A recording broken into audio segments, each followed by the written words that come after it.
সূরাতুল বাকারা থেকে একটি আয়াত আমি আপনাদের সম্মুখে তেলাওয়াত করেছি।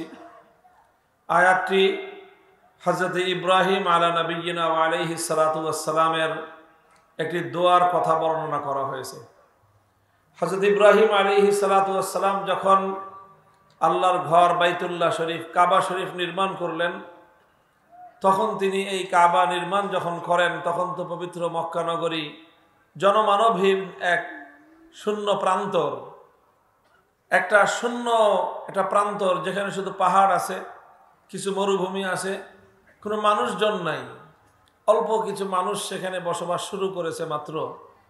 সেরকম একটা জনমানবহীন একটা বিচ্ছিন্ন একটা ক্ষুদ্র জনপদের মধ্যে আল্লাহর ঘর নির্মাণ করে তিনি আশা করতেছেন যে এই ঘরটাই সারা পৃথিবীর মার্কাজ এবং কেন্দ্রে পরিণত হবে। কিভাবে হবে? এই ঘর বাইতুল্লাহ এটা সারা দুনিয়ার প্রাণ কেন্দ্র হবে, সারা দুনিয়ার মানুষের এটা কেন্দ্রবিন্দু, প্রধান মার্কাজ হবে। হবে কিভাবে? ইব্রাহিম আলাইহিস সালাতু ওয়াস সালাম এই যে একটা জনমানবহীন একটা জায়গা, একটা অনুন্নত একটা জায়গা, একটা পাহাড়ি অঞ্চল, এমন একটা জায়গা যেখানে একটা গাছ উৎপন্ন হয় না, একটা ফল ফসল কিছুই হয় না, একটা খেজুর পর্যন্ত হয় না, ধান চাল তো দূরের কথা, কোনো কিছুই উৎপন্ন হয় না। এরকম একটা পাহাড়ি পাথুরে অঞ্চলকে তিনি আশা করতেছেন যে এই জায়গাটা সারা দুনিয়ার কি হবে? মার্কাজ হবে, সারা দুনিয়ার কেন্দ্র হবে। হবে কিভাবে?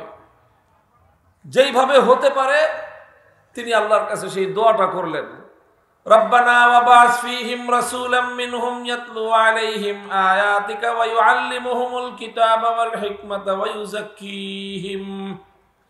তিনি বললেন যে আল্লাহ, এই ঘর, এই জনপদ, এই সব কিছুই সারা পৃথিবীর মার্কাজ হতে পারে, আপনি এই ঘরটাকে আবাদ করার মতো একজন যোগ্য মানুষ পাঠান।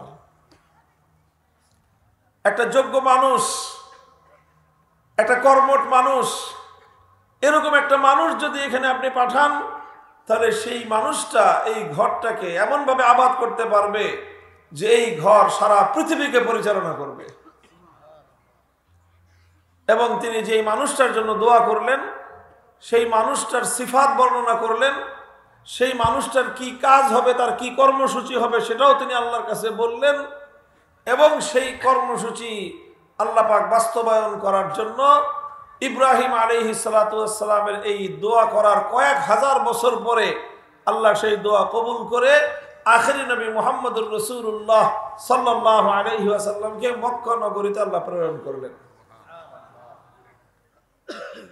সেই লম্বা ইতিহাস আমি বলবো না, শুধু এখান থেকে যেই কথাটা আমি আলোচনা করব সংক্ষিপ্তভাবে, সেটা হলো ইব্রাহিম আলাইহিস সালাতু ওয়াস সালাম মুহাম্মদুর রাসূলুল্লাহ সাল্লাল্লাহু আলাইহি ওয়াসাল্লামের কর্মসূচি কি হবে সেটা তিনি তখনই নির্ধারণ করে দিয়েছিলেন যে এই কাজগুলি যদি একটা লোক এসে করে তাহলে সেটা আল্লাহর এই ঘরটাকে আবাদ করবে। শুধু আবাদ করবে তা নয়, বরং এই ঘরটা সারা দুনিয়ার মানুষের জন্য মার্কাজে পরিণত হবে। সারা দুনিয়ার মানুষের নেতৃত্ব এখান থেকে প্রদান করা হবে, সারা পৃথিবীকে এখান থেকে পরিচালনা করা হবে। হে উম্মতে মুসলিমা, মনে রেখো, সারা পৃথিবীর নেতৃত্ব তোমাদের পূর্বপুরুষরা দিয়েছিল, সারা পৃথিবীকে পরিচালনা করেছিল আমাদেরই পূর্বপুরুষরা, আমাদেরই মুসলমানদের প্রাচীন লোকেরা, সেই আমাদের আরবের উম্মতের মুহাম্মদিয়ার সদস্যরা কিভাবে সারা পৃথিবীকে তারা নেতৃত্ব দিয়েছিল, কোন কর্মসূচির মাধ্যমে সারা দুনিয়ার নেতৃত্ব তাদের হাতে এসেছিল, সারা দুনিয়াকে মুসলিম সভ্যতা অন্ধকার থেকে আলোর পথে পরিচালিত করেছিল, তাদেরকে মানবতা শিক্ষা দিয়েছিল বর্বরতা থেকে। সেই মানুষগুলোকে বর্বর যুগের অন্ধকার যুগ থেকে বের করে এনে অন্ধকার থেকে আলোর পথে এনে সারা দুনিয়ার মানব জাতির সামনে আদর্শ রোল মডেল হিসেবে উপস্থাপন করেছিল। কিসের মাধ্যমে? আল্লাহ রাসূল সাল্লাল্লাহু আলাইহি ওয়াসাল্লামের যেই কর্মসূচিগুলো ইব্রাহিম আলাইহিস সালাম প্রায় ৬,০০০ বছর পূর্বে বলেছিলেন, সেই কর্মসূচির মাধ্যমে। আল্লাহ পাক রব্বুল আলামিন এখানে আখেরি নবী মুহাম্মদুর রাসূলুল্লাহ সাল্লাল্লাহু আলাইহি ওয়াসাল্লামের 4 দফা কর্মসূচির কথা বলেছেন। কয় কর্মসূচি? কয় দফা? বলেছেন রব্বানা ওয়াবাস ফীহিম রাসূলাম মিনহুম, হে আল্লাহ এই জনপদ থেকে আপনি একজন রাসূল প্রেরণ করেন যার প্রথম কাজ হবে ইয়াতলু আলাইহিম আয়াতিক, যার প্রথম কর্মসূচি হবে যে তিনি আপনার কিতাব, আপনার কোরআনের আয়াত তেলাওয়াত করে এই সমাজকে গুঞ্জরিত করবে, সমাজের মানুষকে ঘুম থেকে জাগ্রত করবে, সমাজের মানুষের হৃদয়ের মধ্যে ঝংকার তুলবে কোরআনে পাকের তেলাওয়াতের মাধ্যমে। কোরআনে পাকের তেলাওয়াত এটা রাসূল সাল্লাল্লাহু আলাইহি ওয়াসাল্লামের প্রথম এবং সবচেয়ে বুনিয়াদী কর্মসূচি। কোরআনের তেলাওয়াত মানুষের ঘুমন্ত হৃদয়ের মধ্যে ঝংকার তুলে মানুষের পাপিষ্ঠ হৃদয় থেকে পাপকে ঝরিয়ে হৃদয়কে নিষ্কলুষ করার জন্য সবচেয়ে মোক্ষম ভূমিকা পালন করে আল কোরআনে পাকের তেলাওয়াত। রাসূল সাল্লাল্লাহু আলাইহি ওয়াসাল্লামের জীবনের প্রথম কর্মসূচি ছিল এই কোরআনে পাকের তেলাওয়াত, ইয়াতলু আলাইহিম আয়াতিক। এবং আল্লাহ পাক রব্বুল আলামিন যখন তার নবীকে প্রেরণ করেছেন, আল্লাহ নিজেও বলেছেন যে আমি এই 4টা কাজ দিয়েই আমার নবীকে আমি প্রেরণ করেছি। কোরআনে পাকের সূরাতুল জুমার মধ্যে আল্লাহ পাক সেই আয়াত নাজিল করেছেন। আল্লাহ নিজেই বলেছেন ইয়াতলু আলাইহিম আয়াতিহি ওয়া ইউযাক্কিহিম ওয়া ইউআল্লিমুহুমুল কিতাবা ওয়াল হিকমাহ ওয়া ইন কানু মিন ক্বাবলু লাফি দালালিম মুবিন। আল্লাহ নিজে সেই নবীকে পাঠিয়েছেন। নবীর প্রথম কর্মসূচি কি ছিল? কি বললাম? কি ছিল? কোরআন তেলাওয়াত। তেলাওয়াতে কোরআনকে আমরা মামুলি মনে করি না। কোরআন তেলাওয়াত মামুলি কোনো বিষয় নয়। তেলাওয়াতে কোরআন এটা হলো এই মানব সভ্যতাকে সংশোধন করার সবচেয়ে গুরুত্বপূর্ণ কর্মসূচি। কোরআনের তেলাওয়াতের দ্বারাই ঘুণে ধরা সমাজের মধ্যে প্রথম প্রকম্পন তৈরি হয়েছিল। শত শত বছরের জাহিলিয়াতের এই অক্টোপাস থেকে মানবতাকে মুক্ত করবার জন্য তাদের সেই প্রাচীর ঘেরা দেয়ালের মধ্যে প্রথম আঘাত হেনেছিল আল কোরআনের তেলাওয়াত। ইতিহাস পড়েন, হাদিসের পাতায় ভরা মক্কার নগরীতে জাহিলিয়াতের অন্ধকারে ঘেরা সেই সমাজকে প্রথম আলোড়িত করেছিল কোরআনের তেলাওয়াত। হযরতে আবু বকর সিদ্দিক রাদিয়াল্লাহু তাআলা আনহুর জীবনীতে আলোচনা হয়, বোঝা যায় বিষয়টার দ্বারা। একবার আবু বকর সিদ্দিক রাদিয়াল্লাহু আনহু তিনি মক্কা ছেড়ে চলে যাচ্ছেন। মক্কার মানুষের জ্বালায় অতিষ্ঠ হয়ে, তাদের নির্যাতনে অতিষ্ঠ হয়ে তিনি মক্কা ছেড়ে চলে যাচ্ছেন। রাস্তায় এক লোকের সঙ্গে দেখা, ইবনুদ দাগিনা তার নাম। লোকটা একটু বয়স্ক, প্রবীণ মানুষ, একটু ভালো মানুষ, ন্যায়পরায়ণ মানুষ। তিনি রাস্তার মধ্যে দেখা আবু বকর সিদ্দিকের সাথে। কোথায় যাও? এই মক্কায় থাকবো না, আমি চলে যাচ্ছি মক্কা ছেড়ে। কেন চলে যাচ্ছ? বলে যে মক্কার মানুষ আমাকে অনেক উৎপাত করতেছে, আমার আর ভাল লাগতেছে না।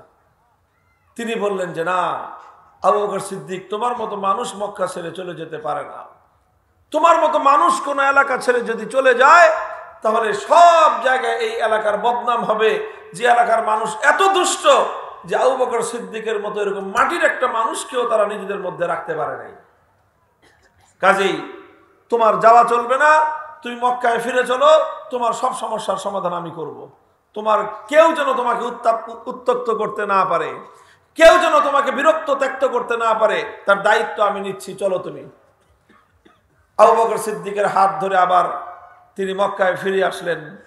মক্কায় ফিরে এসে মক্কার লোকজনকে ডেকে বললেন যে দেখো, আবু বকর সিদ্দিকের মতো মানুষ যদি তোমাদের এখানে থাকতে না পারে, আবু বকরের মতো মানুষ, তাহলে তোমাদের বদনাম হয়ে যাবে, কলঙ্ক হবে যে মক্কার মানুষ এত খারাপ, এত দুষ্ট, এত অসৎ ব্যবহার তারা করে যে আবু বকরের মতো এরকম মোমের মতো নরম, এরকম ভালো মানুষটাও তাদের সাথে থাকতে পারলো না। কাজে তোমরা এই লোকটার সাথে অসদাচরণ করো না, ত্যক্ত বিরক্ত করো না। তখন মক্কার লোকেরা বলল যে ঠিক আছে, আবু বকর থাক, আমরা তাকে কিছুই বলবো না, কিছুই করব না। তার সঙ্গে আমাদের সে মুহাম্মদের ধর্ম গ্রহণ করছে, সেটা নিয়েও আমরা তাকে কিছু বলবো না। সে ওই ধর্ম পালন করে, তাও কিছু বলবো না। নামাজ পড়ে, তাও কিছু বলবো না। সে মানুষকে তার ধর্মের দাওয়াত দেয়, তাও কিছু বলবো না। সব কিছু মেনে নিব, কিন্তু একটা জিনিস আমরা মানতে পারবো না। তো কি জিনিস? আবু বকর সিদ্দিক ঘরের বাইরে উঠানে দাঁড়ায় কোরআন তেলাওয়াত করে, এই উঠানে দাঁড়ায় কোরআন তেলাওয়াত করে, এটা আমরা মানতে পারবো না। তাহলে কি করতে হবে? সে তেলাওয়াত করুক, ঘরের ভিতরে তেলাওয়াত করুক। কেন? ঘরের ভিতরের মালিক জায়গা তার, ঘরের বাইরে তার উঠান, ওই জায়গাও তো তার। তো তার ঘরের ভিতরে সে তেলাওয়াত করলো না উঠানে দাঁড়ায় তেলাওয়াত করলো, তোমাদের সমস্যা কি? না না, সমস্যা আছে। কি সমস্যা?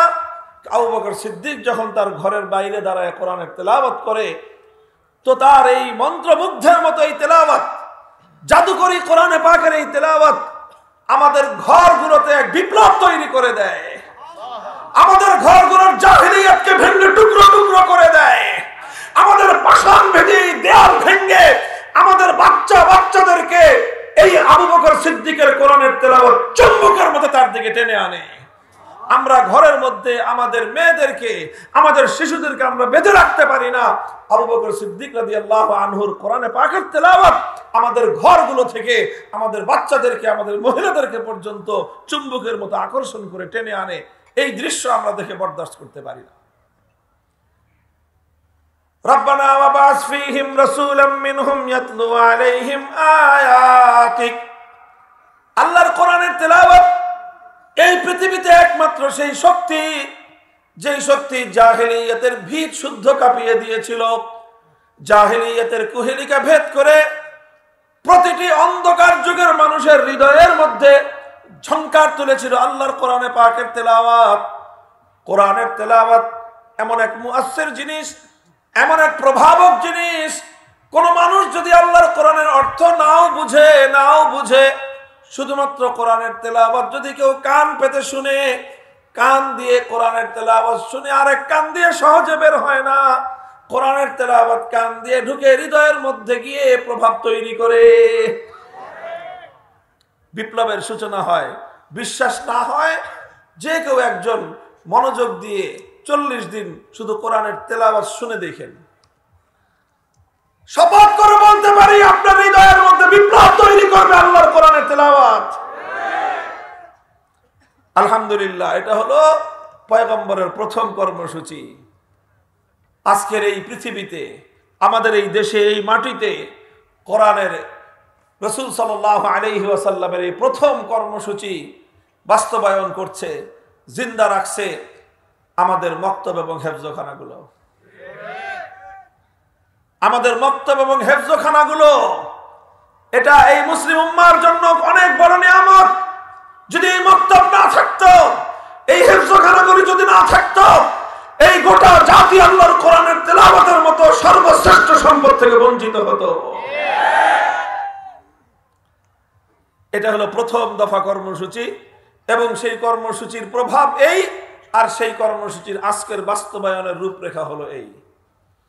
2 নম্বর কর্মসূচি, আল্লাহর পয়গম্বরের দ্বিতীয় কর্মসূচি হলো ইয়াতলু আলাইহিম আয়াতিকা ওয়া ইউআল্লিমুহুমুল কিতাবা ওয়াল হিকমাহ।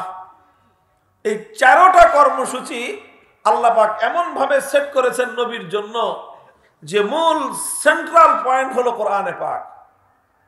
মূল বিন্দুটা কি? কোরআন। মূল বিন্দু কি? কিতাবুল্লাহ, আল্লাহর কোরআন।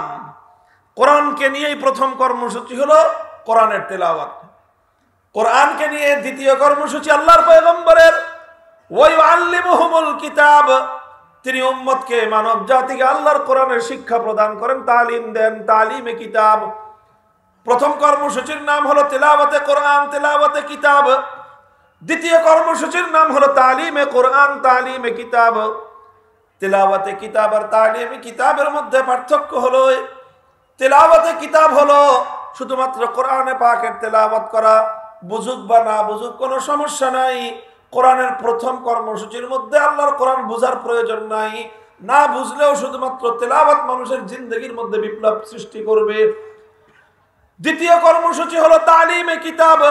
তালিমে কিতাবের অর্থ হলো কোরআনের যে আয়াতগুলো তেলাওয়াত করা হলো, এবার দ্বিতীয় কর্মসূচি হলো তেলাওয়াতকৃত সেই আয়াতগুলোর অর্থ বুঝাও, সেই আয়াতগুলোর অর্থ বুঝাও, মর্ম বুঝাও।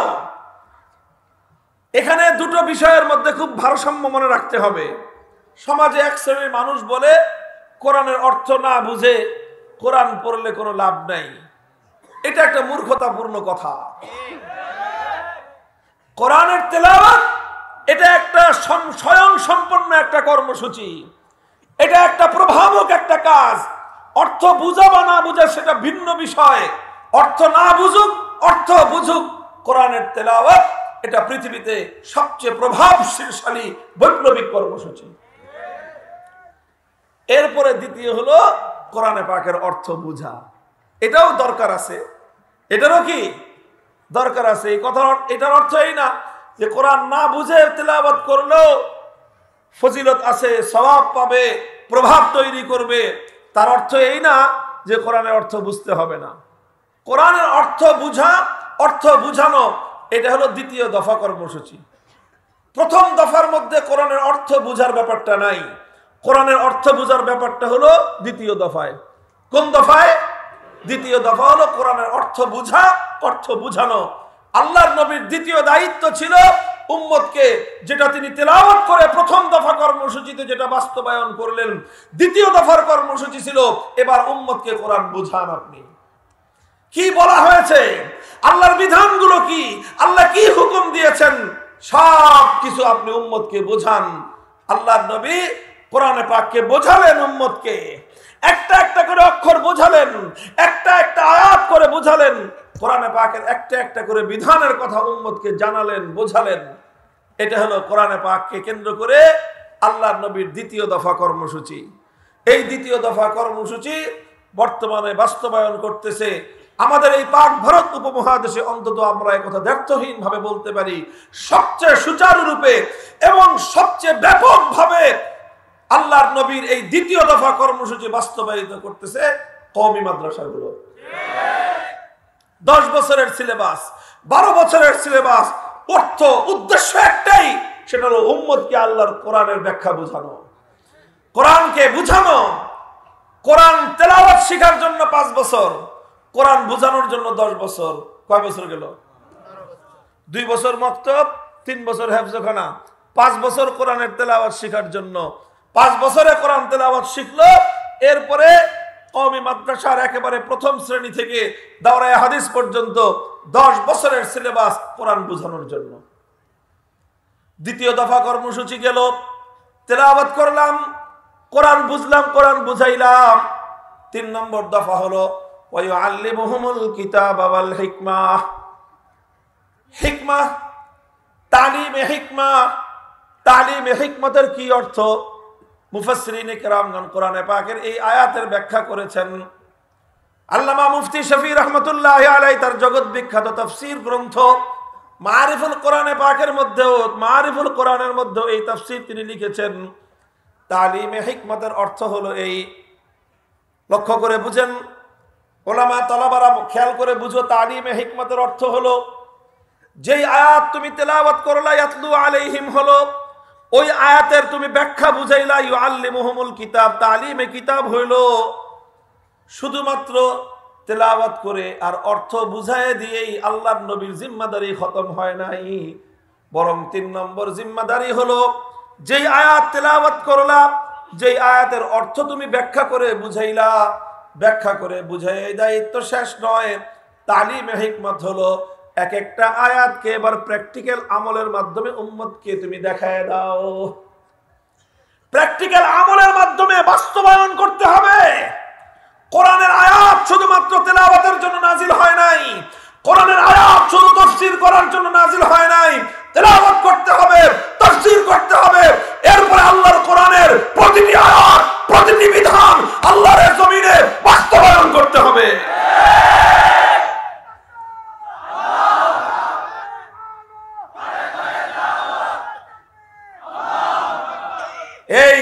এটা হলো পয়গম্বরী তালিম, এটা হলো পয়গম্বরের কর্মসূচি। তালিমে হিকমত, আল্লাহর কোরআন শুধু ব্যাখ্যা করে বুঝায় দেওয়ার জিনিস না, অবশ্যই ব্যাখ্যা করতে হবে। শুধু তেলাওয়াত করে শেষ করে দেওয়ার জিনিস না, অবশ্যই তেলাওয়াত করতে হবে। তবে আরো দায়িত্ব আছে। তেলাওয়াত করলাম, দায়িত্ব একটা শেষ হলো। তাফসীর করলাম, দায়িত্ব দুটো শেষ হলো। এরপরে আরো দুই দায়িত্ব রয়ে গেছে।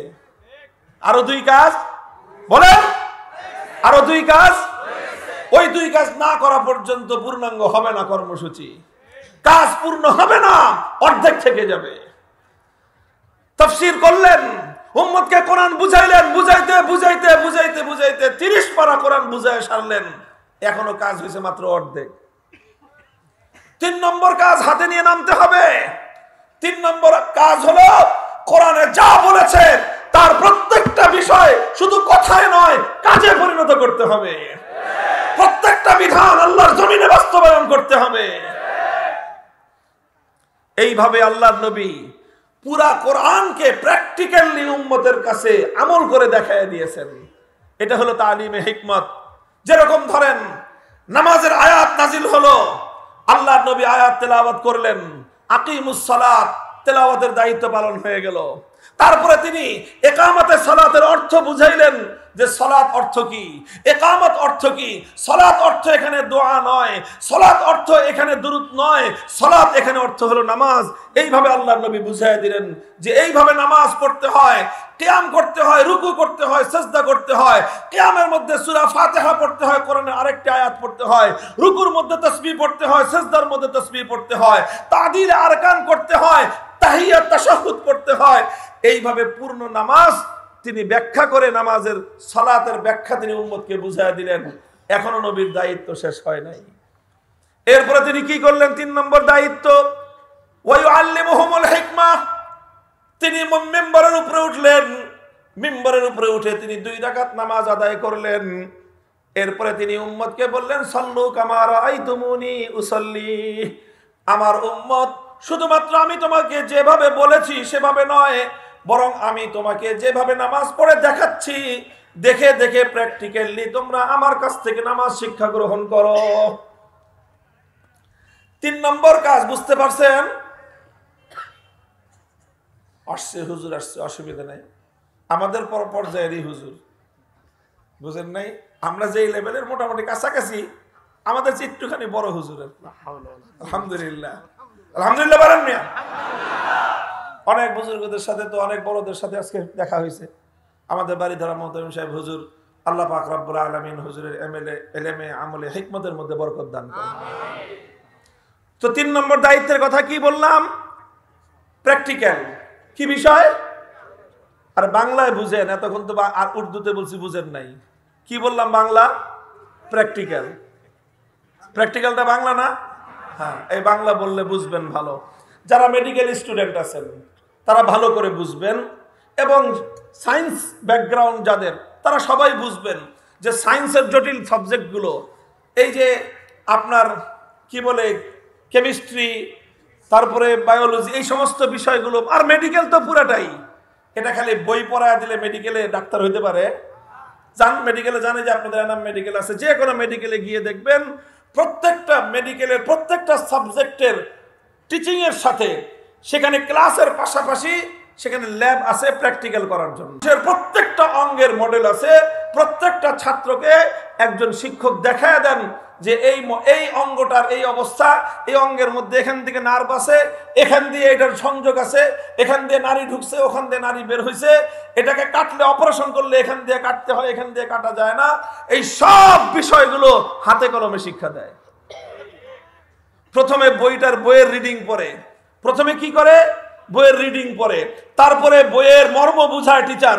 মর্ম বুঝানোর পরে এরপরে ল্যাবে নিয়ে প্র্যাকটিক্যাল দেখায়। এরপরে ডাক্তাররা কিছু শিখতে পারে। কথা পরিষ্কার? কথা পরিষ্কার? তাহলে নামাজ, আল্লাহ পাক, আল্লাহর রাসূল, আল্লাহ পাকের কোরআন আয়াত নাজিল হলো, আকিমুস সালাত, নামাজ কায়েম করো। নবীজি তেলাওয়াত করলেন, সালাতের অর্থ বুঝালেন, এরপরে নিজে সালাত প্র্যাকটিক্যাল আদায় করে দেখায় দিলেন যে এইভাবে সালাত আদায় করতে হয়। এটা 3 নম্বর কর্মসূচি হলো, তালিমে হিকমত হলো। কথা পরিষ্কার?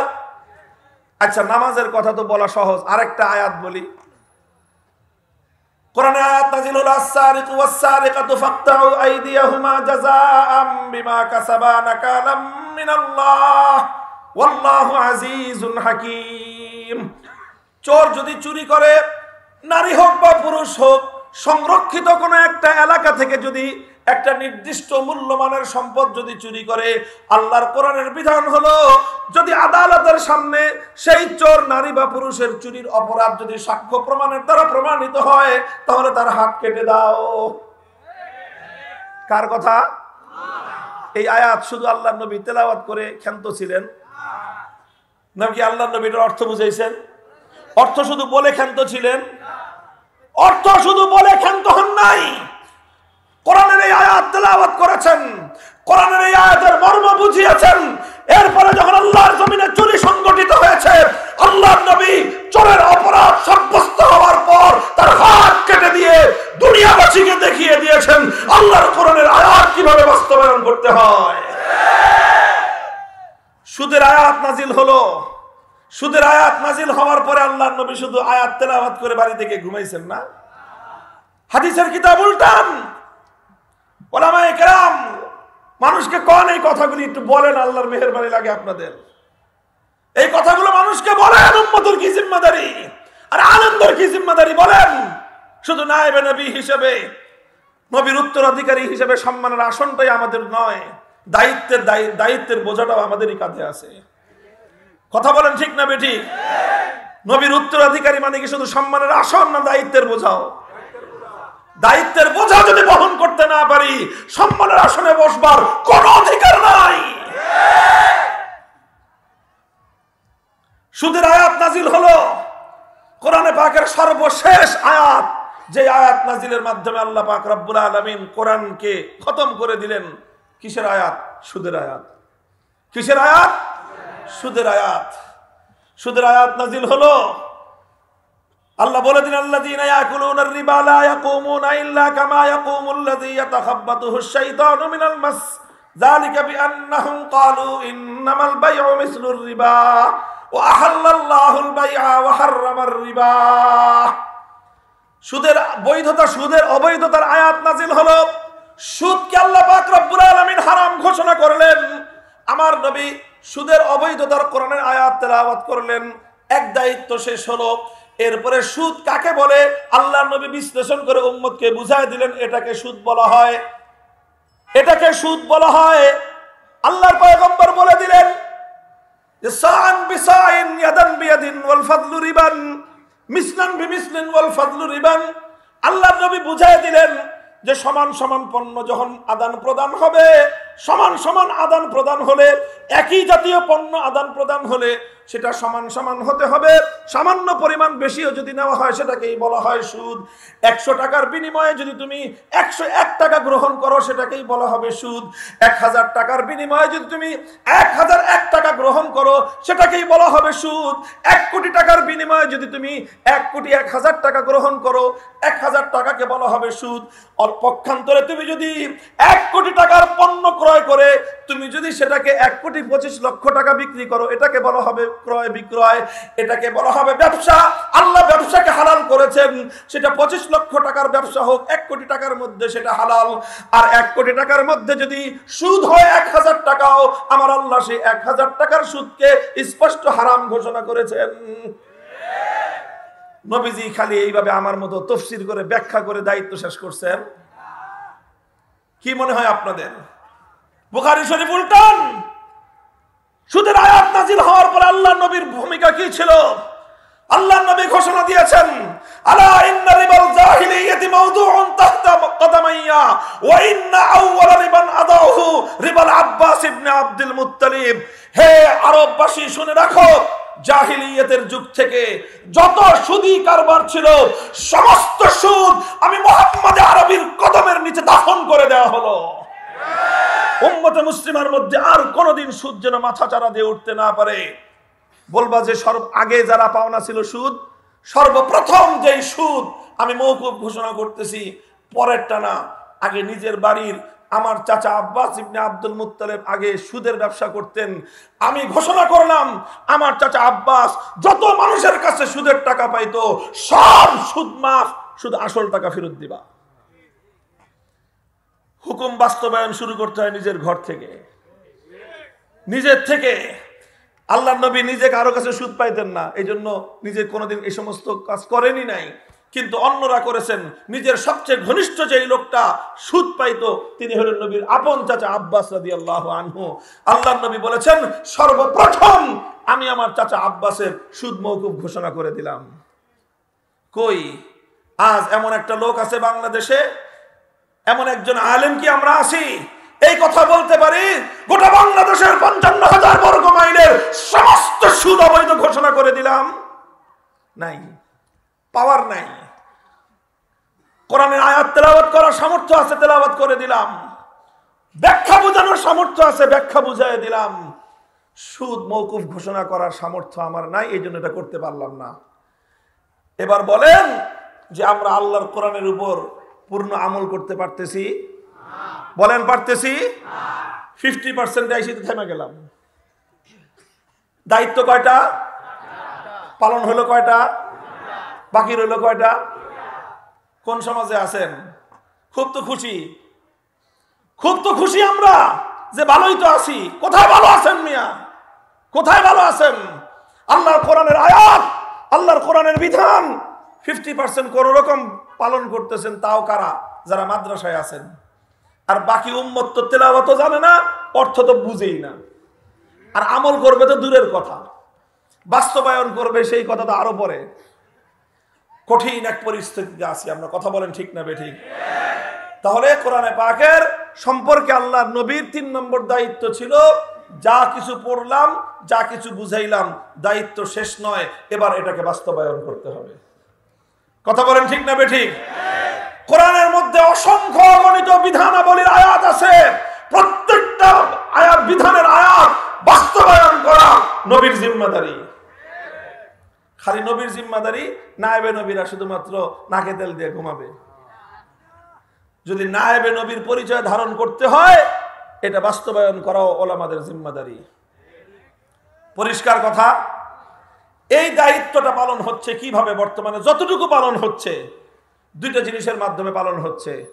একটা হলো দাওয়াত এবং তাবলীগের মেহনতের মাধ্যমে। এই তাবলীগের মেহনতের সাথীরা মানুষের দুয়ারে দুয়ারে গিয়ে নামাজের প্র্যাকটিক্যাল, কিভাবে নামাজ পড়তে হবে, কিভাবে সূরা মস্ক তেলাওয়াত করতে হবে, কিভাবে সুন্নতের জিন্দেগি যাপন করতে হবে, কিভাবে বাইতুল খলায়, কিভাবে ল্যাট্রিনে টয়লেটে ঢুকতে হবে, কিভাবে বের হইতে হবে, সুন্নত তরিকা কি, ইসলামের বিধান কি, কিভাবে পবিত্রতা অর্জন করতে হবে, কিভাবে মসজিদে ঢুকতে হবে, কিভাবে মসজিদ থেকে বের হইতে হবে, কিভাবে ঘরে ঢুকতে হবে, কিভাবে ঘর থেকে বের হইতে হবে, কিভাবে ঘরের মেয়েদের সাথে আচরণ করতে হবে, কিভাবে এলাকাবাসীর সঙ্গে আচরণ করতে হবে, এই বিষয়গুলো প্র্যাকটিক্যালি দাওয়াত এবং তাবলীগের ময়দানে গেলে, মেহনতে গেলে মানুষকে প্র্যাকটিক্যাল শিখায়। এটা হলো তালিমে হিকমতের একটা অংশ। কথা বলেন ঠিক না বেঠিক? আর একটা অংশ বাকি থেকে যায়। এই যে যেগুলি বললাম আমি, যেগুলো করতে গেলে সংঘাত লাগে, তাবলীগে ওই সংঘাতের কাজটা নাই। যেই কাজগুলো করতে গেলে জাহিলিয়াতের সঙ্গে লড়াই বাঁধবে, তাবলীগের মেহনতের মধ্যে জাহিলিয়াতের মোকাবেলায় ওই লড়াইয়ের আয়াতগুলি বাস্তবায়নের কাজ সেখানে নাই। সেগুলো করে কারা? সেগুলো পূর্ণাঙ্গ করার চেষ্টা করে, অন্তত সেটার জন্য দৌড়ঝাঁপ করে, চিৎকার চেঁচামেচি করে যারা ইসলামী রাজনীতি করে, তারা করে। যারা বাংলার জমিনে, যারা দেশের মাটিতে আল্লাহর দ্বীন কায়েম করতে চায়, আল্লাহর দ্বীনে ইসলামী হুকুমত বাস্তবায়ন করতে চায়, ইসলামী রাষ্ট্র প্রতিষ্ঠা যারা করতে চায়, ইসলামী রাষ্ট্র প্রতিষ্ঠা কেন করতে চায়? নিজেরা রাষ্ট্রপতি হওয়ার জন্য নয়, নিজেরা মন্ত্রী হওয়ার জন্য নয়, নিজেরা ক্ষমতার হানুয়ারুটি ভাগ বটোয়ারা করবার জন্য নয়। যারা সত্যিকার অর্থে ইসলামী রাজনীতি করে, তাদের উদ্দেশ্য একটাই, একটা ভূখণ্ড হবে, যেই ভূখণ্ডে আইন চলবে আল কোরআনের, সংবিধান হবে আল্লাহর কোরআন।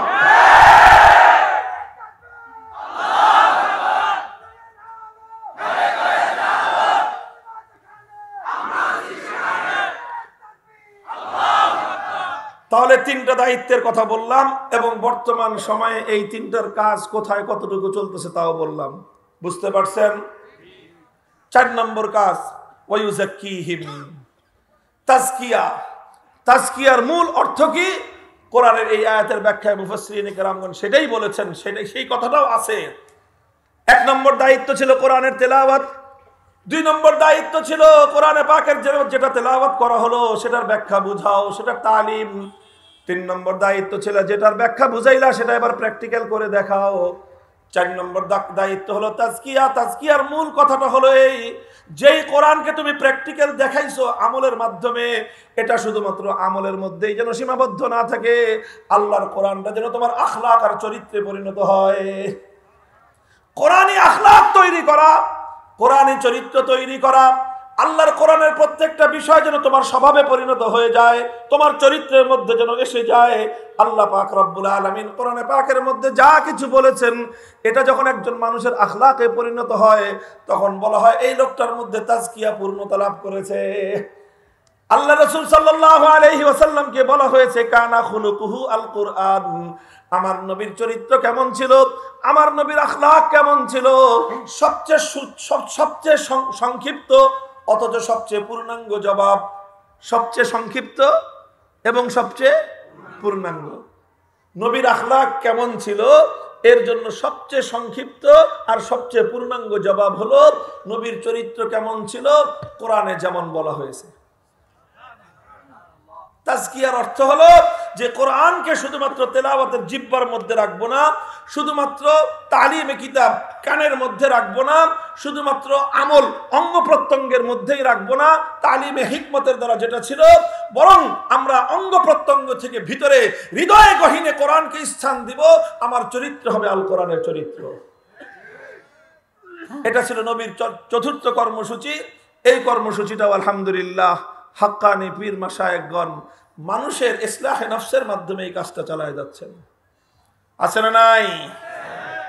কাজেই 4 কাজ, নবীওয়ালা 4 কাজ, নবীওয়ালা 4 কাজ। তেলাওয়াতে কিতাব মক্তব হেফজখানার মাধ্যমে, তালিমে কিতাব মাদ্রাসার মাধ্যমে, তালিমে হিকমত এটা দাওয়াত এবং তাবলীগ এবং ইসলামী রাজনৈতিক সংগঠনগুলোর মাধ্যমে। আর 4 নম্বর হলো তাজকিয়া, এটা খানকা এবং হাক্কানি মাশায়েখদের মাধ্যমে।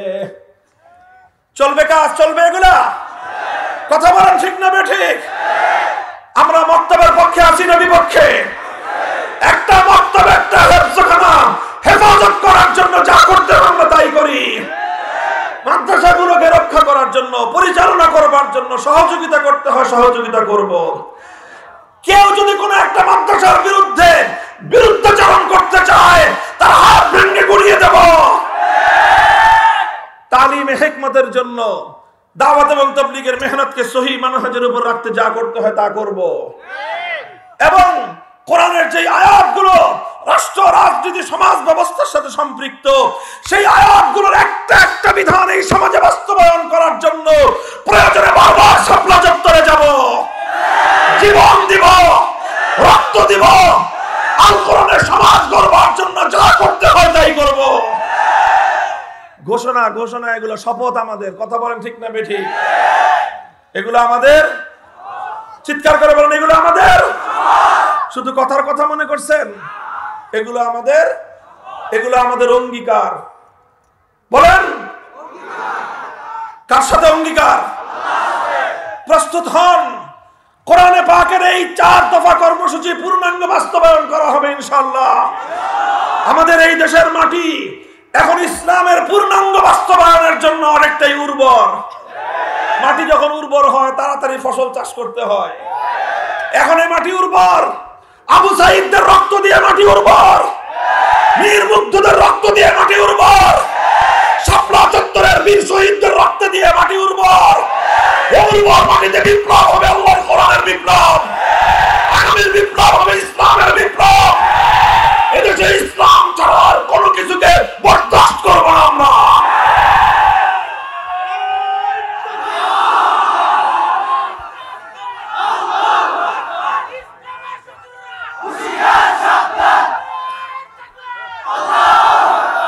তৈরি হন, তৈরি হন। সারা দুনিয়া জেগে উঠছে, বাংলাদেশের মুসলমান ঘুমায় থাকবার সময় নাই।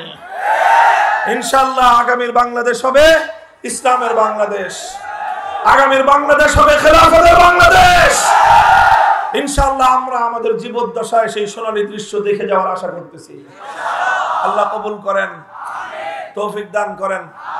আল্লাহ আপনাদেরকেও তৌফিক দেন। ওয়া আখিরু দাওয়ানা আলহামদুলিল্লাহি রাব্বিল আলামিন।